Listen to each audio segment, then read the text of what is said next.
नमस्कार साथियों, स्वागत है आपका हमारे YouTube चैनल में। आप छत्तीसगढ़ की किस जगह से हमारे समाचार सुन रहे हैं, कृपया कमेंट बॉक्स में लिखकर हमें जरूर बताएं। साथ ही हमारे चैनल को सब्सक्राइब करना ना भूलें। रायपुर से प्रस्तुत हैं छत्तीसगढ़ के प्रादेशिक समाचारों के साथ मैं रजनी शुक्ला। पहले मुख्य समाचार। राष्ट्रपति द्रौपदी मुर्मू का 25 अक्टूबर से 2 दिवसीय छत्तीसगढ़ दौरा प्रस्तावित है। राष्ट्रपति आईआईटी सहित विभिन्न शैक्षणिक संस्थानों के दीक्षांत समारोह में शामिल होंगी। कर हस्तांतरण के तहत केंद्र सरकार ने छत्तीसगढ़ के लिए स्वीकृत किए करीब 6,000 करोड़ रुपए।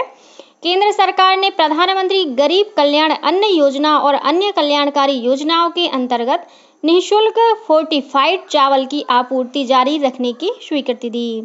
और नवा रायपुर में 24 से 26 अक्टूबर तक नेशनल गोल्ड चैंपियनशिप का आयोजन किया जाएगा। अब समाचार विस्तार से। राष्ट्रपति द्रौपदी मुर्मू का आगामी 25 अक्टूबर से 2 दिवसीय छत्तीसगढ़ दौरा प्रस्तावित है। श्रीमती मुर्मू के 25 अक्टूबर को भिलाई में आईआईटी के दीक्षांत समारोह में शामिल होने की संभावना है। इसके बाद वे एनआईटी रायपुर के दीक्षांत समारोह में भी हिस्सा लेंगी। प्रस्तावित कार्यक्रम के अनुसार 26 अक्टूबर को श्रीमती मुर्मू एम्स और ट्रिपल आईटी के दीक्षांत समारोह में मुख्य अतिथि के रूप में शामिल होंगी। केंद्र सरकार ने छत्तीसगढ़ को कर हस्तांतरण के तहत करीब 6,000 करोड़ रुपए स्वीकृत किए हैं। मुख्यमंत्री विष्णुदेव साय ने इसके लिए प्रधानमंत्री नरेंद्र मोदी और केंद्रीय वित्त मंत्री निर्मला सीतारमण का आभार व्यक्त किया है। सोशल मीडिया में जारी अपने संदेश में मुख्यमंत्री ने कहा है कि त्योहारों के अवसर पर यह राशि मोदी सरकार द्वारा प्रदेशवासियों को मिला अनुपम उपहार है।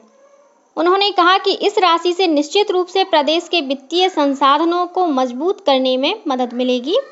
यह राशि विकास परियोजनाओं को तेजी से पूरा करने में सहायक साबित होगी।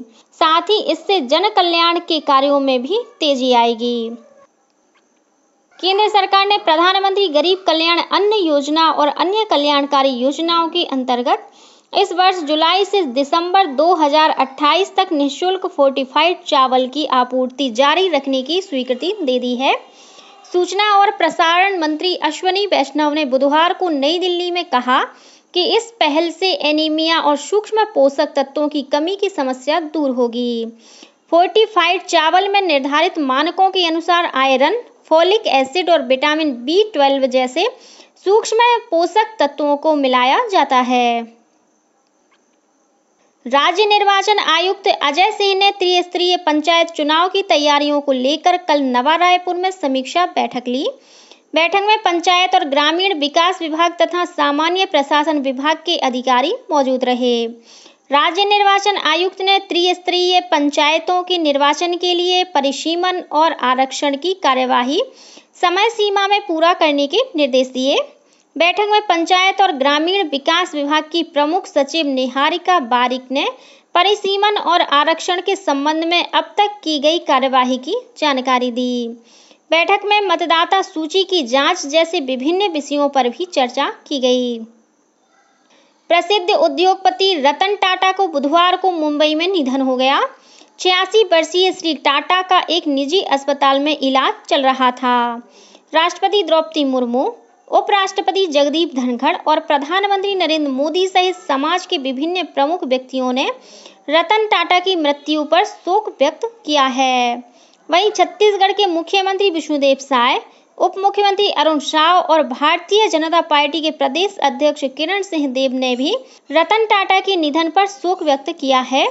मुख्यमंत्री ने अपने सोशल मीडिया हैंडल एक्स पर लिखा कि उनका निधन भारत और उद्योग जगत के लिए अपूरणीय क्षति है। देश और समाज में बेहतर बदलाव के लिए रतन टाटा द्वारा किए गए अभूतपूर्व कार्य हम सबके लिए प्रेरणा स्रोत बने रहेंगे। वित्त विभाग ने लोक निर्माण विभाग में सब इंजीनियरों के 102 पदों पर भर्ती की स्वीकृति दे दी है। इसमें 86 सिविल और 16 विद्युत यांत्रिकी के उप अभियंता के पद शामिल हैं। इससे पहले लोक स्वास्थ्य यांत्रिकी विभाग में 128 अभियंताओं के पद निकाले गए थे। प्रदेश में अब तक 8 से अधिक विभागों में विभिन्न पदों पर भर्ती की प्रक्रिया शुरू हो गई है। इनमें स्वास्थ्य, लोक स्वास्थ्य यांत्रिकी, कृषि, ग्रामीण आजीविका मिशन, गृह और विधि विभाग, आदिम जाति कल्याण तथा वन और पर्यावरण विभाग में भर्ती प्रक्रिया चल रही है। वहीं पंचायत और ग्रामीण विकास विभाग ने 421 अभियंताओं को उनके दीर्घकालीन सेवा योगदान के लिए समयमान वेतन दिए जाने का आदेश जारी किया है। इनमें उप अभियंता, सहायक अभियंता, कार्यपालन अभियंता और अधीक्षण अभियंता शामिल हैं। रायपुर में चल रही सेल्फ प्रोटेक्शन इनिशिएटिव चैंपियनशिप कल संपन्न हो गई। समापन समारोह में केंद्रीय राज्य मंत्री तोखन साहू शामिल हुए। उन्होंने विजेताओं को पुरस्कार प्रदान किए। इस अवसर पर श्री साहू ने कहा कि इस चैंपियनशिप का उद्देश्य आत्मरक्षा की कला को बढ़ावा देना है। उन्होंने कहा कि यह प्रतियोगिता आत्मविश्वास और सुरक्षा को बढ़ाने के लिए एक मंच प्रदान करती है। इस प्रतियोगिता के दौरान प्रतिभागी तकनीकों का प्रदर्शन करते हैं और आपसी सहयोग से सीख सकते हैं। उन्होंने इस चैंपियनशिप को सुरक्षा और सामुदायिक जागरूकता को बढ़ावा देने के लिए एक महत्वपूर्ण पहल बताया। इस अवसर पर विधायक पुरंदर मिश्रा भी उपस्थित थे। नवा रायपुर में 24 से 26 अक्टूबर तक नेशनल गोल्फ चैंपियनशिप का आयोजन किया जाएगा। मुख्य सचिव अमिताभ जैन ने कल नवा रायपुर स्थित गोल्फ कोर्ट में गोल्फ फेडरेशन ऑफ इंडिया द्वारा आयोजित national golf championship pre launch का उद्घाटन किया।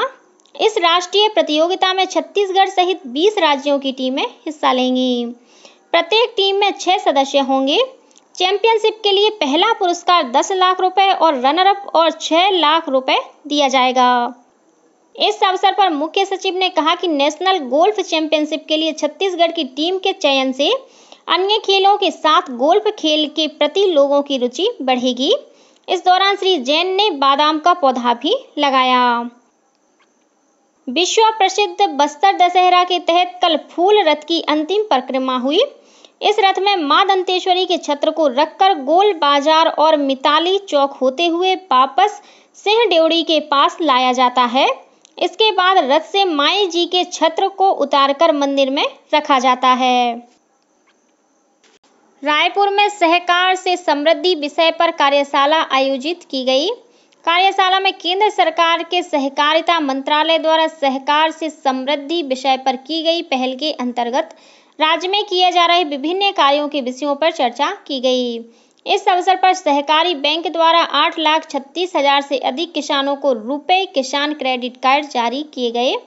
इस अवसर पर सहकारिता मंत्री केदार कश्यप ने 5 किसानों को प्रतीकात्मक रूप से रुपए किसान क्रेडिट कार्ड प्रदान किए।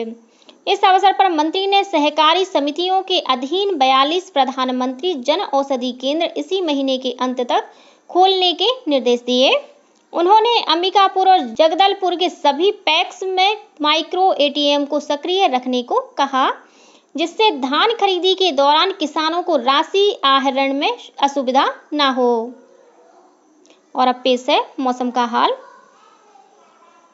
प्रदेश में बंगाल की खाड़ी से नमी आने का सिलसिला जारी है, जिसके असर से आज प्रदेश में 1-2 स्थानों पर हल्की वर्षा होने अथवा गरज चमक के साथ छींटे पड़ने की संभावना है।